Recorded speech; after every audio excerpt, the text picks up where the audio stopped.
60세 이후에도 근육을 지키기 위해 단백질을 열심히 챙겨 드시는 분들 많습니다. 그런데 이상하죠?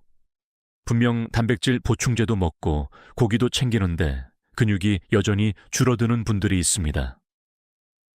이유는 간단합니다. 근육은 단백질 하나로 만들어지지 않기 때문입니다.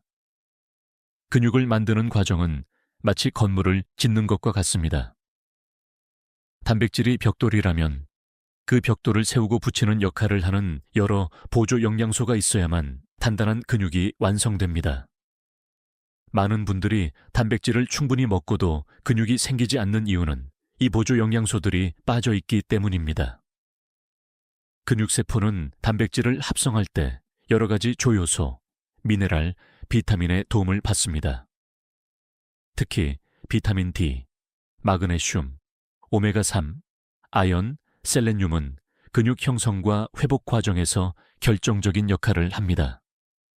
그런데 현실은 이 5가지 영양소가 대부분의 노년층 식단에서 가장 부족합니다. 주요 학자들은 단백질만으로 근육을 되살리려는 것은 마치 벽돌만 쌓고 시멘트를 쓰지 않는 것과 같다고 말합니다. 근육 합성의 효율은 단백질 섭취량보다 보조 영양소의 균형에 따라 훨씬 크게 달라집니다.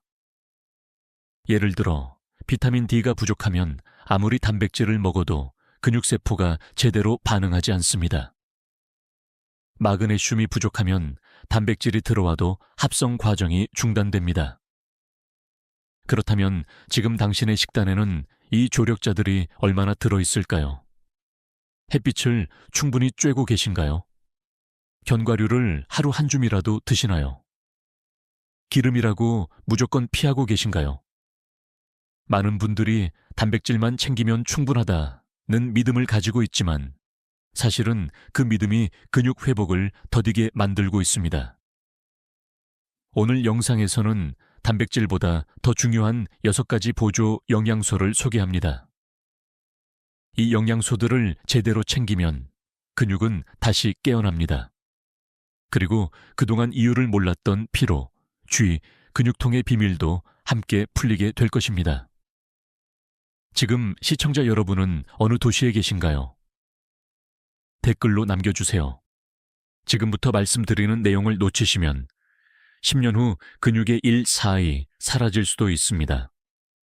하지만 끝까지 들으신다면 오늘부터 근육이 달라집니다. 햇빛을 피하는 습관, 이게 근육을 망치는 첫 번째 원인입니다. 비타민 D는 단순히 뼈를 튼튼하게 하는 영양소로 알려져 있지만 근육세포의 스위치 역할을 합니다. 햇빛을 통해 합성된 비타민 D가 근육세포의 수용체에 닿는 순간 단백질이 근육 안으로 들어가 작용하기 시작합니다. 비타민 D가 부족하면 근육은 에너지를 만들지 못하고 단백질이 제대로 합성되지 않습니다. 실제로 70세 이상 노인 중 60% 이상이 비타민 D 결핍 상태라는 통계가 있습니다. 특히 햇빛이 약한 겨울철, 실내 생활이 많은 분들은 더욱 부족합니다. 학계에서는 비타민 D는 단백질의 문을 여는 열쇠라고 표현합니다. 단백질을 먹더라도 문이 닫혀 있으면 들어가지 못하는 것과 같습니다. 최근 연구에서는 비타민 D 수치가 낮은 사람은 같은 양의 단백질을 먹어도 근육 회복 속도가 30% 이상 느리다는 결과도 나왔습니다. 그렇다면 어떻게 보충할 수 있을까요? 하루 15분, 오전 10시 이전의 햇빛을 얼굴과 손등에 받는 것만으로도 충분히 합성됩니다. 또한 연어, 달걀 노른자, 버섯, 강화 우유도 훌륭한 공급원입니다. 비타민 D에 대한 흥미로운 논쟁도 있습니다. 햇빛이 부족한 현대인에게는 반드시 보충제를 먹어야 한다는 의견과 적정 햇빛 노출이면 충분하다는 의견이 팽팽히 맞섭니다. 하지만 대부분의 의사들은 노년층에게 저용량 보충은 안전하고 도움이 된다고 조언합니다. 혹시 요즘 햇빛을 언제 마지막으로 느껴보셨나요? 커튼을 열고 아침 햇살을 쬐는 그 짧은 순간이 근육을 깨우는 첫걸음이 될 수 있습니다. 마그네슘은 우리 몸에서 300가지 이상의 효소 반응에 관여합니다. 특히 단백질을 아미노산으로 분해하고 다시 결합시켜 근육을 만드는 핵심 조력자입니다. 마그네슘이 부족하면 아무리 단백질을 먹어도 근육 합성 과정이 비효율적으로 진행됩니다. 노인들의 흔한 증상 중 하나가 바로 밤에 쥐가 자주 나는 것입니다. 이 또한 마그네슘 결핍의 대표적인 신호입니다. 근육이 제 역할을 하려면 수축과 이완의 균형이 필요한데 마그네슘이 그 조절을 담당하기 때문입니다. 최근 한 연구에서는 마그네슘을 꾸준히 섭취한 노년층이 그렇지 않은 사람보다 근육량이 평균 10% 높았다는 결과가 나왔습니다. 또한 마그네슘은 단백질 흡수뿐 아니라 비타민 D의 활성화에도 관여합니다. 즉, 마그네슘이 부족하면 비타민 D도 제 기능을 하지 못하는 것이죠. 마그네슘은 시금치, 아몬드, 호박씨, 귀리, 검은콩 등에 풍부합니다. 하루 한 줌의 견과류만으로도 상당량을 채울 수 있습니다. 그런데 여기서 한 가지 흥미로운 논쟁이 있습니다. 마그네슘 보충제를 먹는 것이 음식보다 낫다는 주장과 음식으로 섭취해야 체내 흡수율이 더 높다는 주장이 맞서고 있습니다. 사실 정답은 둘 다 아닙니다. 마그네슘은 칼슘과의 비율이 중요합니다. 마그네슘이 너무 많으면 오히려 칼슘 흡수를 방해할 수 있기 때문이죠. 몸이 자주 피곤하고 다리에 쥐가 자주 나며 아침에 일어나도 개운하지 않다면 그건 단순한 노화가 아니라 마그네슘 부족의 신호일 수 있습니다. 오늘 저녁 식탁에 호박씨 한 스푼을 더해보세요. 그 작지만 놀라운 습관이 근육을 지탱해 줄 겁니다. 많은 분들이 아직도 기름은 몸에 해롭다고 믿습니다. 특히 다이어트나 혈관 건강을 위해 기름을 완전히 끊는 경우도 많지요. 하지만 근육의 입장에서 보면 좋은 기름은 치료제입니다. 오메가3 지방산은 근육세포의 염증을 진정시키고 손상된 조직의 회복을 촉진하는 중요한 영양소입니다. 근육은 운동을 하거나 노화가 진행되면 미세한 손상이 생깁니다. 이때 염증 반응이 지나치면 근육이 회복되지 못하고 오히려 약해집니다. 오메가3는 이 염증 과정을 조용히 억제하면서 근육 속 단백질 합성을 돕습니다. 쉽게 말하면 기름으로 불을 끄는 역할을 하는 셈이죠. 주요 연구에 따르면 오메가3을 꾸준히 섭취한 노년층은 그렇지 않은 사람보다 근육 회복 속도가 빠르고 근육 단백질 합성률이 높게 나타났습니다. 특히 여성 노년층의 경우 오메가3 보충만으로도 근육 강도가 평균 20% 이상 개선되었다는 결과가 있습니다. 오메가3는 연어, 고등어, 청어, 정어리 같은 등푸른 생선에 풍부하고 아마씨유나 호두, 들기름에서도 얻을 수 있습니다.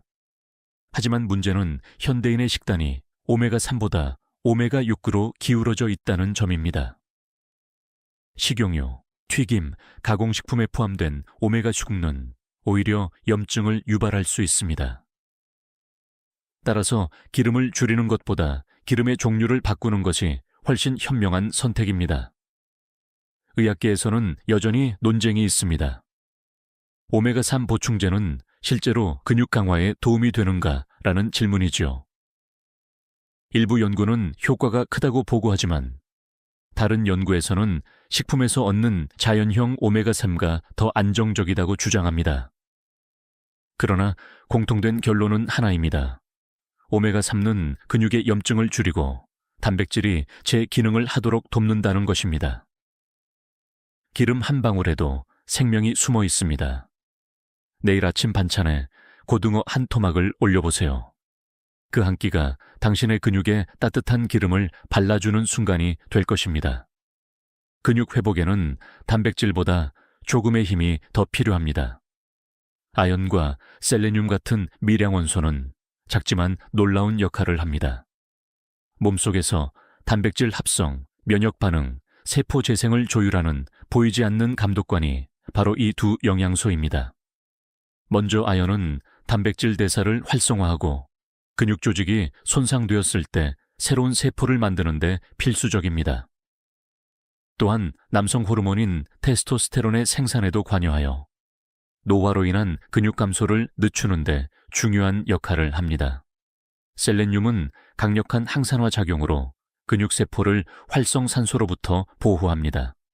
쉽게 말해 근육이 녹슬지 않도록 막아주는 방패입니다. 흥미로운 점은 이 두 영양소가 항상 함께 작용한다는 것입니다. 아연이 세포 회복을 촉진하면 셀레늄이 그 과정에서 생긴 노폐물과 산화를 막아 균형을 유지합니다. 연구에 따르면 아연과 셀레늄을 충분히 섭취한 그룹은 근육 손상 후 회복 속도가 25-30% 더 빨랐습니다. 이 영양소들은 굴, 닭고기, 달걀, 콩류, 브라질넛, 해조류 등에 풍부합니다. 하지만 문제는 적게 먹어도 괜찮겠지라는 생각입니다. 실제로 노년층의 70%가 아연 부족 상태이며 셀레늄 결핍도 흔합니다. 결핍이 계속되면 단백질을 아무리 먹어도 근육이 제자리 걸음을 하게 됩니다. 한 가지 논쟁이 있습니다. 셀레늄을 과다 섭취하면 오히려 독이 된다는 주장입니다. 맞습니다. 과잉 섭취 시 탈모, 손톱 변화, 피로가 나타날 수 있습니다. 따라서 많이처다 꾸준히 균형 있게가 정답입니다. 근육은 화려한 영웅이 아니라 이런 작은 영웅들의 협력으로 살아납니다. 오늘 저녁 견과류 한 줌에 브라질넛 하나만 더해보세요. 그 작지만 현명한 선택이 근육의 회복 속도를 완전히 바꿔줄 것입니다. 입의 달콤한 음식이 몸속에서는 쓰디쓴 결과를 가져옵니다. 당분은 근육의 가장 큰 적 중 하나입니다. 단순히 살이 찌는 문제가 아니라 근육세포의 노화를 앞당기고 단백질 합성을 방해하기 때문입니다. 설탕이 몸에 들어오면 인슐린이 분비됩니다. 문제는 인슐린이 과다하게 분비될 때 근육세포가 점점 둔감해진다는 점입니다. 즉, 단백질을 흡수하고 에너지를 만드는 능력이 떨어집니다. 게다가 혈당이 높아지면 염증 반응이 증가해 근육세포가 손상되기 쉽습니다. 최근의 한 연구에서는 과도한 당 섭취는 단백질 분해 효소를 자극한다는 결과가 발표되었습니다. 쉽게 말해 단백질이 들어와도 몸이 그걸 써서 근육을 만드는 대신 오히려 분해해버리는 현상이 일어나는 것입니다. 그래서 노년층에서 단백질을 많이 먹는데도 근육이 줄어드는 현상은 대부분 당 과다 섭취와 연관되어 있습니다. 여기서 논쟁이 있습니다. 과일도 당이 많은데 과일을 줄여야 하나요? 라는 질문이지요. 정답은 종류와 양의 문제입니다. 천연과일의 당은 섬유질과 함께 들어있기 때문에 급격한 혈당 상승을 막아줍니다. 그러나 주스 형태로 먹으면 그 보호막이 사라집니다. 특히 음료, 커피 믹스, 빵, 떡, 간식의 숨은 당분은 대부분 노년층이 무심코 지나치는 함정입니다. 혹시 오늘 하루에도 커피 믹스 2잔, 과자 한 봉지를 드셨나요? 그 달콤함이 근육을 녹이고 있을지도 모릅니다. 단맛을 완전히 끊을 필요는 없습니다. 대신 입이 아니라 몸이 원하는 단맛, 고구마, 바나나, 견과류의 자연스러운 단맛으로 바꿔보세요. 오늘 저녁 커피 대신 보리차를 마셔보세요. 근육이 천천히 안도의 숨을 쉴 것입니다. 아침엔 커피 한 잔이 없으면 안 돼요. 이 말을 하루에도 수없이 듣습니다. 커피는 피로를 깨우고 기분을 좋게 만들죠. 하지만 커피가 근육의 적이 될 수 있다는 사실 알고 계셨나요? 카페인은 일정량 이상 섭취하면 근육 합성에 필요한 아미노산의 흡수를 방해합니다. 특히 단백질 보충제나 고단백 식사를 한 직후 커피를 마시면 단백질이 장에서 흡수되기 전에 처해로 배출될 가능성이 높아집니다. 또 카페인은 이뇨작용을 강하게 만들어 체내 수분과 미네랄이 빠르게 빠져나가게 하죠. 마그네슘, 칼륨이 줄어들면 근육의 수축과 회복이 불안정해집니다. 술 역시 문제입니다. 알코올은 간에서 단백질을 처리하는 효소 활동을 방해하고 근육세포의 회복을 늦춥니다. 특히 밤늦게 술을 마신 다음 날, 몸이 유난히 무겁고 다리가 힘이 풀리는 경험을 하신 적 있나요? 그것은 단순한 숙취가 아니라 근육 손상의 신호일 수 있습니다. 과학자들 사이에서는 여전히 논쟁이 있습니다. 적당한 커피는 오히려 대사율을 높여 근육 회복에 도움이 된다는 주장과 노년층에게는 해롭다는 주장이 맞서고 있죠. 결론은 양과 타이밍입니다. 식사 후 1시간 이내에는 커피를 피하고 하루 2잔 이하로 줄이는 것이 좋습니다. 또한 알코올은 단백질 대사 효소뿐 아니라 수면의 질을 떨어뜨립니다. 근육이 만들어지는 시간은 바로 잠자는 동안입니다. 술 한 잔이 근육의 회복 시간을 앗아가는 셈이죠. 혹시 오늘도 저녁 식사 후 맥주 한 잔을 생각하고 계신가요? 대신 미지근한 물 한 컵 혹은 따뜻한 보리차를 선택해 보세요. 그 순간부터 당신의 근육은 다시 회복을 시작할 겁니다. 짠 음식을 좋아하는 건 한국인의 오랜 습관입니다. 하지만 그 습관이 근육의 생명력을 서서히 빼앗고 있다는 사실을 아시는 분은 많지 않습니다. 나트륨은 몸의 수분을 조절하는 데 필수지만 지나치면 근육 안의 수분 균형이 무너집니다. 근육은 70%가 물로 이루어져 있습니다. 단백질이 근육의 구조를 담당한다면 물은 그 구조를 유지하는 역할을 합니다. 그런데 나트륨이 과다하면 세포 외부로 수분이 빠져나가면서 근육이 말라가듯 수축되고 탄력이 떨어집니다. 결국 단백질을 충분히 섭취해도 근육이 단단하지 않고 힘이 없게 느껴지는 이유가 여기에 있습니다. 한 연구에 따르면 하루 나트륨 섭취량이 WHO 권장량 7mg를 넘는 사람은 근육량이 평균 12% 낮았다고 합니다. 이는 단순히 혈압의 문제가 아니라 근육의 수분 대사에 직접적인 영향을 미친 결과입니다. 흥미롭게도 소금은 부족하면 위험하다는 주장도 있습니다. 맞습니다. 지나친 저염식은 오히려 전해질 불균형을 일으켜 근육 경련이나 저혈압을 유발할 수 있습니다. 결국 중요한 것은 균형입니다. 국물 요리를 줄이고 소금 대신 허브나 레몬즙으로 간을 조절하는 것이 좋은 방법입니다. 나이가 들수록 몸은 탈수를 더 쉽게 느끼지 못합니다. 그래서 목이 마르지 않아도 조금씩 물을 마셔야 합니다. 오늘 하루 물 한 컵을 추가로 마셔보세요. 그 한 모금이 근육을 다시 채워줄 것입니다. 근육은 먹는 것으로 만들어지지 않습니다. 움직임이 없다면 단백질도 비타민도 그저 지나가는 손님일 뿐입니다. 근육은 자극을 받아야 성장합니다. 그 자극은 운동이라는 신호를 통해 세포 속 단백질 합성 시스템을 켜는 스위치 역할을 합니다. 많은 어르신들이 운동하기엔 몸이 무겁고 관절이 아파서 어렵다고 말씀하십니다. 그러나 바로 그 이유 때문에 운동이 더 필요합니다. 움직이지 않으면 근육세포는 활동을 멈추고 2주만 지나도 근육의 10%가 줄어듭니다. 특히 70세 이후에는 하루 이틀의 움직임 차이가 1개월 후에 근육량으로 이어집니다. 운동이라 해서 반드시 헬스장을 가야 하는 것은 아닙니다. 아침에 10분간 햇빛 아래 걷기, 식사 후 의자에 앉아 무릎 들기, 벽을 짚고 팔 굽혀 펴기. 이런 작은 동작만으로도 근육세포는 지금이 성장할 시간이라는 신호를 받습니다. 학자들 사이에서는 이런 논쟁도 있습니다. 노년층은 근육운동보다 유산소 운동이 중요하다. 베르스 근육이 노화를 막는 핵심이므로 저항운동이 우선이다. 사실 두 가지 모두 맞습니다. 근육을 유지하려면 유산소 운동으로 혈류를 살리고 가벼운 저항운동으로 자극을 줘야 합니다. 오늘 하루 동안 얼마나 움직이셨나요? TV 앞에서 30분만 더 일찍 일어나 5번만 의자에 앉았다 일어나 보세요. 그 단순한 동작이 근육에게 나는 아직 살아있다는 신호를 보낼 것입니다. 이제까지 들으신 이야기를 떠올려 보세요.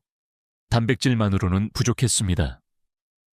햇빛의 비타민 D, 견과의 마그네슘, 생선의 오메가3, 밀양의 아연과 셀레늄, 그리고 조용히 지켜야 할 식습관과 운동. 결국 근육을 지키는 비밀은 균형이었습니다. 노년의 근육은 젊은 시절보다 훨씬 섬세합니다. 조금만 부족해도 무너지고 조금만 과해도 손상됩니다. 그러나 그만큼 회복력도 남아 있습니다. 단백질과 보조 영양소의 균형을 되찾는 순간 몸은 놀라울 만큼 빠르게 반응합니다. 한 연구에서는 70세 이상 노인에게 6주간 비타민 D, 마그네슘, 오메가3을 병행 보충했더니 근육 강도가 평균 18% 증가했습니다. 이 사실이 우리에게 전하는 메시지는 분명합니다. 근육은 늙지 않는다. 단지 관리가 멈췄을 뿐이다. 이제 그 관리의 방향을 바로 잡으면 됩니다. 하루의 식단에 색깔을 더해보세요. 초록의 시금치, 노란 연어, 흰 두부, 갈색 견과. 이 단순한 세 개 조합이 곧 근육의 언어입니다. 때때로 이런 질문을 받습니다. 이 나이에 근육이 다시 생길까요? 저는 이렇게 답합니다. 근육은 사람을 배신하지 않습니다. 다만 기다릴 뿐입니다. 몸은 우리가 보내는 신호를 언제든 받아들일 준비가 되어 있습니다. 그 신호가 균형 잡힌 식사와 꾸준한 움직임이라면 근육은 다시 깨어납니다. 지금 이 순간 몸은 여전히 배우고 있습니다. 단백질이 아닌 협력을 배우는 중입니다. 당신이 그 협력의 조율자가 되어주세요. 지금부터 말씀드리는 루틴은 복잡하지 않습니다. 단지 하루의 리듬을 조정하는 것입니다. 아침엔 햇빛을 맞으며 몸을 깨웁니다. 커튼을 열고 창가에 앉아 10분만 얼굴을 햇살에 두세요. 이 짧은 순간에 비타민 D가 합성되고 근육의 스위치가 켜집니다. 점심엔 단백질과 마그네슘의 짝을 맞춥니다. 두부, 계란, 생선, 거기에 시금치나 아몬드 한 줌을 더하세요. 단백질의 벽돌과 마그네슘의 시멘트가 함께 들어갑니다. 오후엔 오메가4를 보충합니다. 들기름 한 숟가락을 나물에 살짝 두르거나 고등어 반마리를 굽습니다. 그리고 커피 대신 따뜻한 보리차를 선택합니다.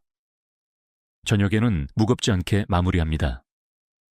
아연과 셀레늄이 풍부한 달걀, 브라질넛, 다시마를 곁들이세요. 너무 짜지 않게, 그리고 식사 후엔 가벼운 스트레칭을 잊지 마세요.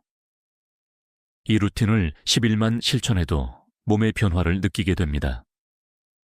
아침에 일어날 때 덜 무겁고 의자에서 일어설 때 힘이 생깁니다. 과학적으로도 근육의 대사는 7-11 주기로 적응하기 시작합니다. 몸은 늘 새로워질 준비가 되어 있습니다. 한 가지 더, 잠은 근육의 마지막 식사입니다. 충분히 자야 근육이 자랍니다. 저녁 11시 이전에 잠들어야 성장 호르몬이 최대치로 분비됩니다. 당신의 하루는 근육을 위한 시계입니다. 그 시계를 다시 맞추는 순간 근육은 조용히 회복을 시작할 것입니다. 이제 여러분은 단백질보다 중요한 6가지 조력자를 아셨습니다.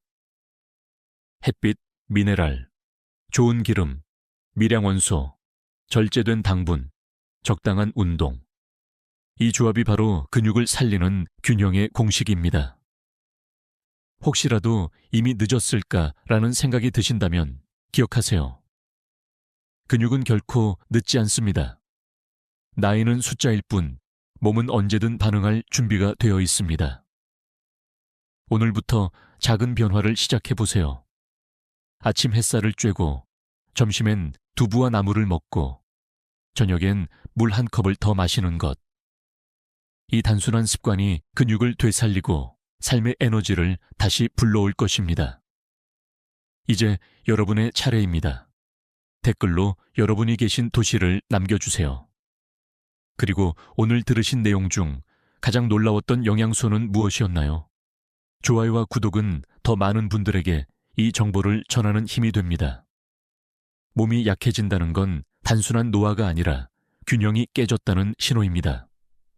지금부터 다시 균형을 세워보세요. 우리는 할 수 있습니다.